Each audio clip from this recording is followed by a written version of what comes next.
আলাইকুম। আমার মা আজকে দুনিয়া ছেড়ে চলে গেছে আল্লাহ ওটাকে সারা দিয়ে।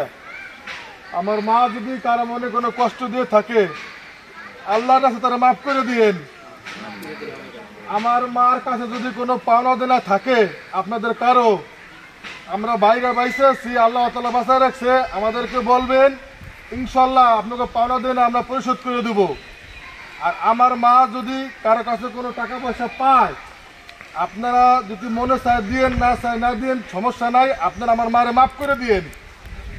আমার মার জন্য আপনারা দোয়া করেন। আপনাদের কাছে বিনীত অনুরোধ, আমার মার জন্য আপনারা দোয়া করেন। আমি দিয়ে দেবো। আর আগামী